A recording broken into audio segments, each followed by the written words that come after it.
बृहस्पति देव की व्रत कथा। प्राचीन काल में एक ब्राह्मण था। वह बहुत निर्धन था। उसे कोई संतान नहीं थी। उसकी स्त्री बहुत मलिनता के साथ रहती थी। वह स्नान न करती थी, किसी देवता का पूजन न करती थी। इससे ब्राह्मण देवता बहुत दुखी थे। बेचारे बहुत कुछ कहते किंतु उसका कुछ परिणाम न निकला। भगवान की कृपा से ब्राह्मण की स्त्री के कन्या रूपी रत्न पैदा हुआ। कन्या बड़ी होने पर भगवान से प्रातः काल स्नान करके विष्णु भगवान का जाप और बृहस्पतिवार का व्रत करने लगी। अपने पूजन पाठ को समाप्त करके स्कूल को जाती तो अपनी मुट्ठी में जौ भरकर ले जाती और पाठशाला के मार्ग में डालती जाती। जब ये जौ स्वर्ण के हो जाते तो लौटते समय उनको बीनकर घर ले आती।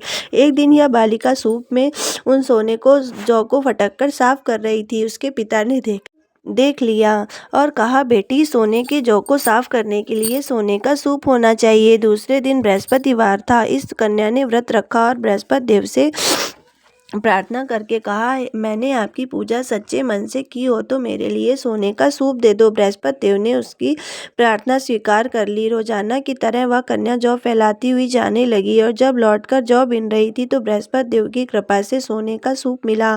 उसने उसे घर ले आई और जौ साफ करने लगी, परंतु उसकी माँ का वही ढंग रहा। एक दिन की बात है, वह कन्या सोने के सूप में जौ साफ कर रही थी।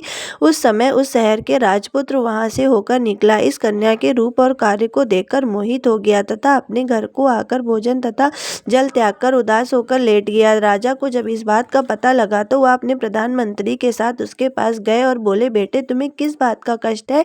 किसी ने तुम्हारा अपमान किया है अथवा और सो कारण हो सो कहो, वह वही कार्य करूंगा जिससे तुम्हें सुख की प्राप्ति हो।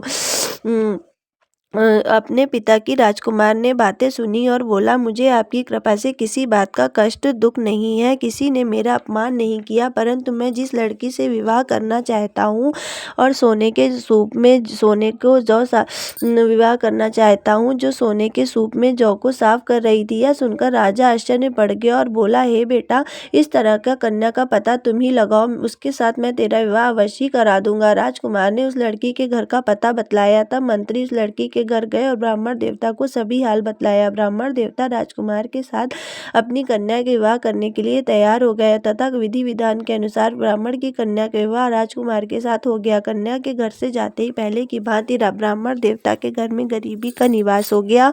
अब भोजन के लिए भी अन्न बड़ी मुश्किल से मिलता था। एक दिन दुखी हो ब्राह्मण देवता अपनी पुत्री के पास गए। बेटी ने देखा कि दुखी अवस्था को देखकर मां का हाल पूछा। तब ब्राह्मण ने सभी हाल कह दिया। कन्या ने बहुत सा धन देकर पिता को विदा किया तथा इस तरह ब्राह्मण का कुछ समय सुखपूर्वक व्यतीत हुआ। कुछ दिन बाद फिर वही हाल हो गया। ब्राह्मण फिर वही अपनी कन्या के यहाँ गया और सारा हाल कहा तो लड़की बोली, पिताजी, आप माता जी को यहाँ लिवा लाओ, मैं उसे विधि बता दूंगी जिससे गरीबी दूर हो जाए। वह ब्राह्मण देवता अपनी स्त्री को लेकर पहुंचे तो अपनी माँ को समझाने लगे, हे माँ, तुम प्रातःकाल प्रथम स्नान आदि करके विष्णु भगवान का पूजन करो तो सब दरिद्रता दूर हो जाएगी। परंतु उसकी माँ ने एक भी बात नहीं मानी और प्रातःकाल उठकर अपनी पुत्री के बच्चों की जूठन को खा लिया। इससे उसकी पुत्री को बहुत गुस्सा आया। एक रात को कोठरी से सभी सामान बाहर निकाला और उसे अपनी माँ को उसमें बंद कर दिया। प्रातःकाल उसे निकाला, स्नान आदि करा के पाठ करवाया तो उसकी माँ की बुद्धि ठीक हो गई और फिर प्रत्येक बृहस्पतिवार का व्रत करने लगी। इस व्रत के प्रभाव से उसके माँ बाप बहुत ही धनवान और पुत्रवान हो गए। बृहस्पति जी के प्रभाव से इस लोक के सुख को भोगकर स्वर्ग को प्राप्त हुए। बोलो बृहस्पति देव की जय, विष्णु भगवान की जय। अगर मेरा ये वीडियो आपको पसंद आए तो ज़्यादा से ज़्यादा शेयर करिए, लाइक करिए, कमेंट करिए। जय श्री श्याम, राधे राधे। चैनल को जरूर सब्सक्राइब करें। धन्यवाद।